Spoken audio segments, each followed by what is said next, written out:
warahmatullahi wabarakatuh. Raditu billahi robba wa bil islami dina wa bi Muhammadin nabiyya wa rasulah. Pertama, saya ingin memperkenalkan diri.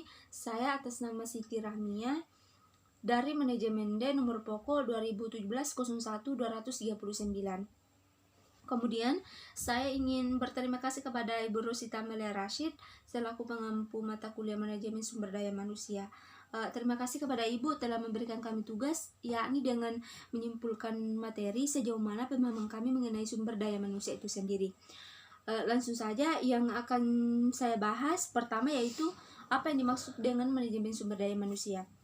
Di dalam menjalankan sebuah kegiatan, baik itu di perusahaan, lembaga, organisasi, komunitas lainnya dibutuhkan sumber daya manusia yang kompeten di bidangnya masing-masing. Tak hanya itu, di dalam menjalankan sebuah kegiatan, yang perlu diperhatikan juga salah satunya adalah bagaimana sumber daya manusia ini dapat berjalan dan mencapai tujuan yang maksimal. Jadi apa sebenarnya yang dimaksud dengan manajemen sumber daya manusia itu sendiri? Yang biasa juga disingkat dengan MSDM. Jadi manajemen sumber daya manusia ini merupakan suatu proses menangani berbagai masalah pada ruang lingkup, baik itu karyawan, pegawai, buruh, manajer, atau semua tenaga kerja yang menopang seluruh aktivitas dari organisasi, lembaga, atau perusahaan untuk mencapai tujuan yang telah ditetapkan. Kemudian, mengapa sumber daya manusia itu sangat penting bagi perusahaan? Menurut saya, karena dalam kegiatan perusahaan mampu menciptakan keseimbangan internal perusahaan seperti tujuan, sasaran, atau aktivitas yang berkaitan dalam sebuah perusahaan tersebut.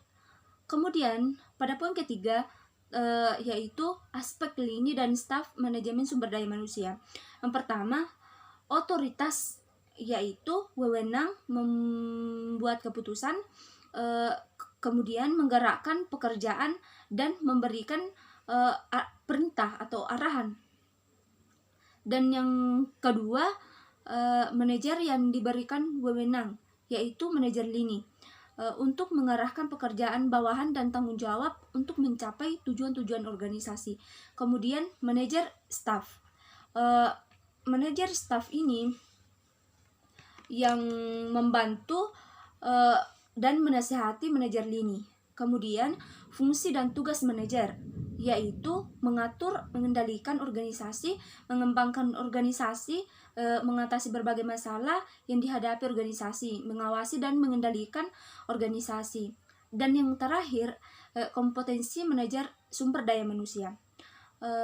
Yang saya ketahui, seseorang manajer atau seorang manajer sumber daya manusia harus memiliki 4 kompetensi utama, yaitu yang pertama, komunikasi, kemampuan analisis, yang ketiga, keterampilan membangun hubungan dengan orang lain, dan yang keempat, kualitas kepemimpinan. Karena tanpa keempat poin utama ini, kemungkinan besar sebuah perusahaan yang sedang dijalani tidak akan berjalan dengan maksimal dan tidak akan mencapai tujuan yang maksimal. Sekian dari saya, kurang dan lebihnya mohon dimaafkan.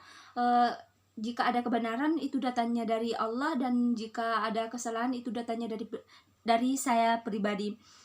Dan saya kiri billahi fi sabilil haq fastabiqul khairat. Assalamualaikum warahmatullahi wabarakatuh.